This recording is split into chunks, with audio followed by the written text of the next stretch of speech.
ça nous concerne. On parle beaucoup de l'anorexie, on parle beaucoup moins de la boulimie. Bonjour Dominique Buffet, pardon. Vous publiez Nestor, la bouffe et moi, pour en finir avec l'obsession de la nourriture. Les deux sont souvent liés, anorexie, boulimie, mais votre livre fait le point sur cette maladie, parce qu'il faut mettre un mot sur ce mal, l'obsession de la nourriture, la boulimie et ce fameux Nestor. Alors, qui est Nestor ? Alors, Nestor, c'est ce petit singe sur l'épaule, là. Il a le poil bien luisant et surtout, quoi qu'il arrive, il me dit « mange hein ». Que ça aille bien, que ça aille mal. T'es enceinte, mange. T'es déprimée, mange.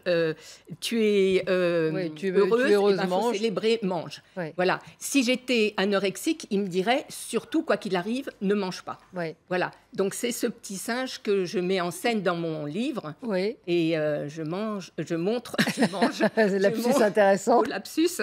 Je montre comment un jour à la fois se débarrasser de ce petit singe, et c'est toute la difficulté. Donc déjà commencer par établir. Votre livre commence par un test. Oui. Qu'il faut répondre, cocher les cases.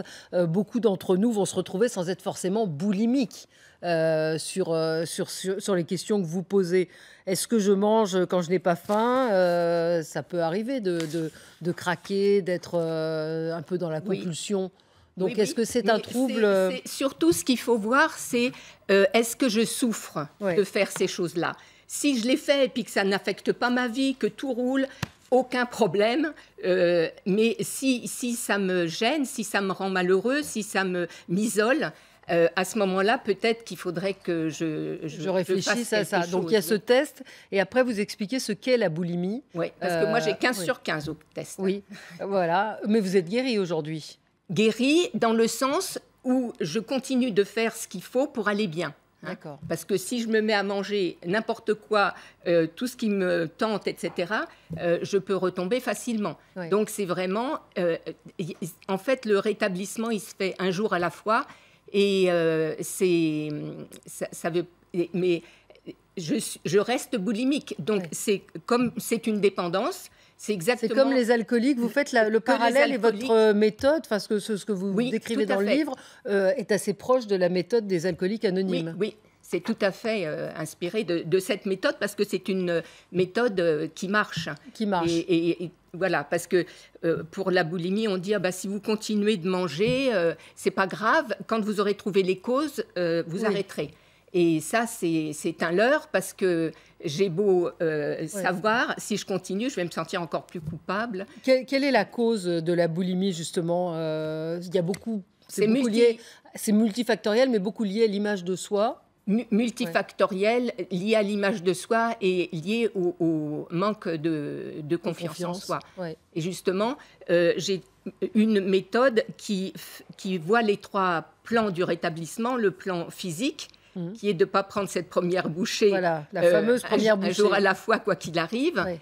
Et il y a le plan émotionnel, mental, et le plan spirituel, mais sans du tout connotation religieuse. C'est quelque chose pour m'ouvrir à quelque chose de plus grand que moi et sortir de mon nombril que je regarde et de l'autopitié, mais vraiment d'aller vers la confiance, de faire confiance à la confiance. Mais on dit que c'est un manque de volonté de ne pas arriver à s'arrêter de manger ? Non, c'est pas du tout un manque de volonté. Je suis malade.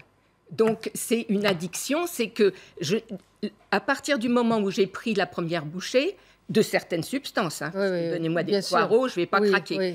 D'une certaine substance, je ne peux pas m'arrêter. Et ce qu'il y a, c'est que quand je m'arrête, je ne peux pas m'arrêter de recommencer à prendre cette première bouchée.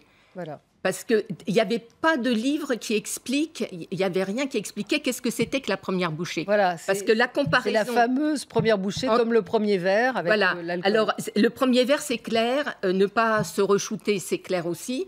Là, ce qu'il faut voir, c'est qu'est-ce que c'est que la première bouchée. Donc, c'est déterminer les aliments pièges, les aliments qui peuvent vous faire... Ça, c'est la première bouchée d'une nourriture piège. Alors ça, c'est à chacun de voir quels sont les aliments, parce que chacun est différent. Les nourritures pièges de l'un ne va pas être le même celles que de l'autre.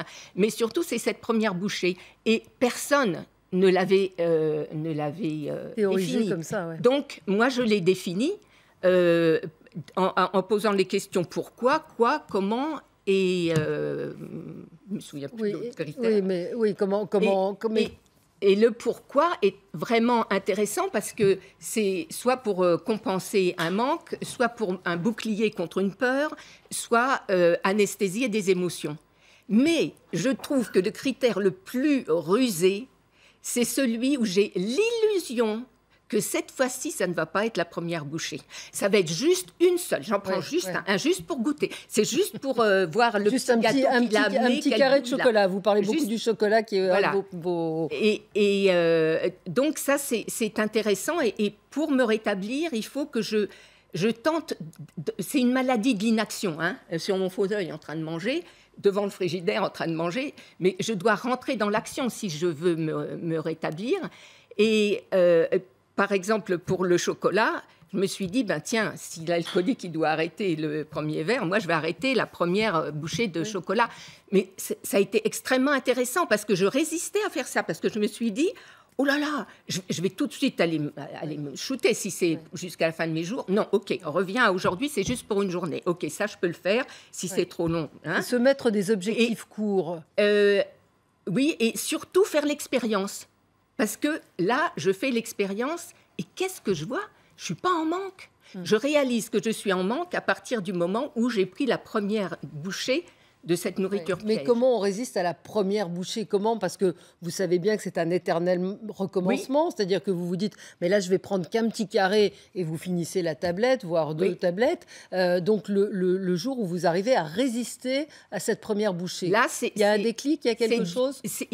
Il faut que je dure sous cette envie de manger sans la compensation immédiate.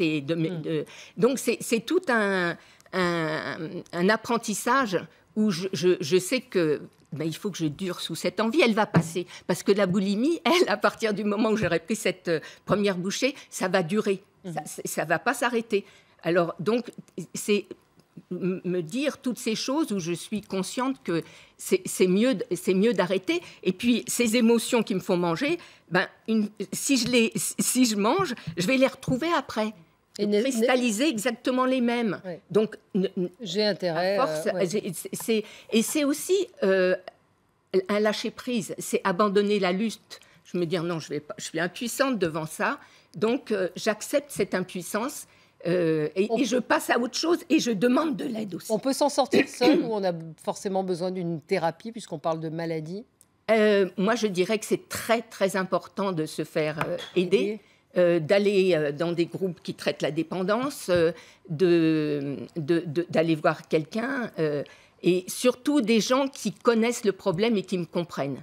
Sinon, les autres, c'est comme si je parlais dans des téléphone, vous dites, c'est important. Le téléphone, c'est très, très important. C'est un outil important parce que quand vous avez envie, vous appelez quelqu'un. Moi, j'ai tout un réseau d'amis que je peux appeler à la moindre contrariété et tout de suite, ça me remet...